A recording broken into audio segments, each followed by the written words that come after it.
Para o Engenheiro Luís Ribeiro Fontes, Secretário-Geral da Anitlar. Doutora, boa tarde, muito obrigado. Uma nota um pouco emocional.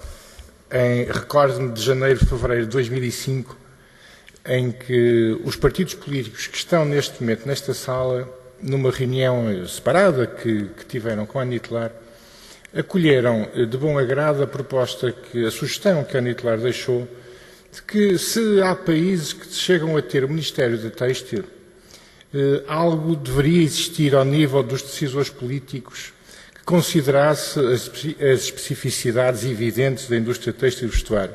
E foi, obviamente, com agrado que assistimos à constituição deste grupo, e tenho que confidenciar que, à data, não esperava a excelência do trabalho que tem vindo a ser desenvolvido. Evidentemente que não lanço o repto que lancei em Guimarães há uns meses atrás, da expectativa de que este grupo continue a sua atividade, porque se a indústria têxtil e vestuário não é efêmera, se as razões de há 2 anos atrás são as mesmas de hoje, não se percebe por que razão com este formato, com qualquer outro formato, não há de estar na constante responsabilidade e dia a dia desta Assembleia. Agora, quanto ao tema do dia de hoje, eu gostava de perceber a reflexão do Sr. Francisco Marchi, evidentemente também do Sr. Luís Filipe Girão, e permita-me a violência de, depois do painel em que esteve, chamá-lo a este segundo painel também, mas pediram-me para prescindir de uma intervenção na primeira fase e, portanto, agora alguma coisa lhe vou pedir. E tem que ver aqui fundamentalmente com 3 pontos que eu gostaria de articular. O Sr. Luís Filipe Girão indiciou a questão de que realmente parece que não foi o consumidor a beneficiar deste dogma da globalização e da liberalização mitigada que se sentiu em 1 de janeiro de 2005. À data, e mesmo um pouco antes dessa data, o confronto era feito, ou era anunciado, entre quem é que ganha com isto. Ou ganha o consumidor, ou ganha a indústria. E, portanto, houve uma opção clara de que era absolutamente necessário uma defesa intransigente do interesse do consumidor. Parece hoje claro, para todos, aquilo que era claro para a indústria nessa data, que o interesse do consumidor não era mais do que um encoberto interesse da grande distribuição, obviamente neste caso, porque é aqui que estamos, da grande distribuição da União Europeia.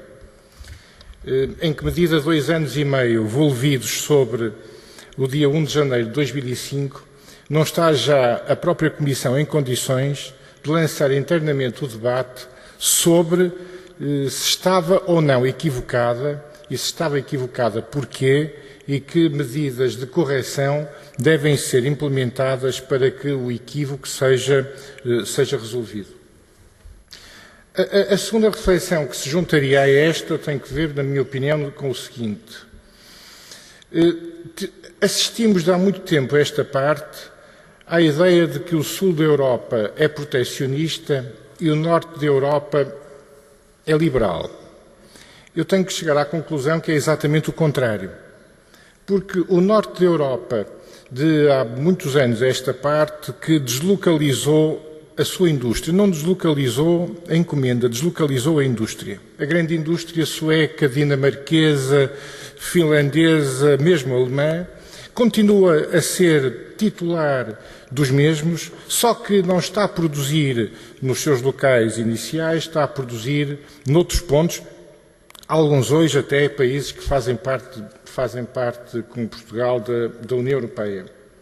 Quando estes países se apresentam como absolutamente intransigentes na possibilidade de estabelecer algum tipo de controle sobre as importações oriundas dessas origens, não estão nem mais nem menos do que a proteger a sua própria indústria, que neste caso particular não está sediada no país onde inicialmente começou a atividade, mas está sediada noutros locais. O que acontece com o sul da Europa é exatamente o contrário. O sul da Europa continua a ser preferencialmente industrial, embora tenha também presença significativa na distribuição, e aquilo que quer é que se criem condições para continuar a ser para continuar a ter uma atividade industrial absolutamente decisiva para uma coesão social que, ao que ouvimos dizer, é um dos grandes pilares da União Europeia.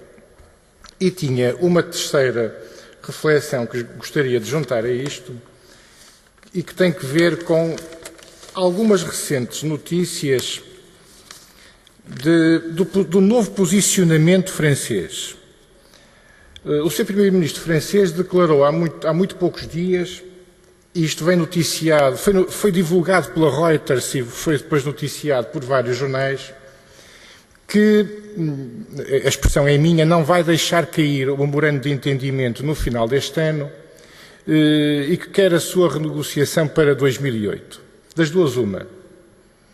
Isto ou é estratégia, e portanto significa que realmente o governo francês quer a renegociação do memorando de entendimento pós-2008, ou isto é tático, no sentido de que sabemos que França vai entrar numa fase de reformas estruturais internas violentíssimas e que poderá necessitar de criar junto dos cidadãos franceses um clima favorável à aceitação dessas grandes reformas, desde logo podendo criar algum espírito anti-europeu que venha, anti-europeu neste sentido, anti-União Europeia, que possa vir a favorecer a implementação dessas medidas, das grandes reformas que a França tem de fazer. Recordo o caso da Segurança Social e outras e que têm vindo a ser anunciadas pelo Primeiro-Ministro e pelo Presidente francês. A segunda questão relacionada com isto tem que ver com o violento debate que vai correndo nas instâncias da União Europeia e que se relaciona com o livro verde sobre as políticas de defesa, dos instrumentos de defesa.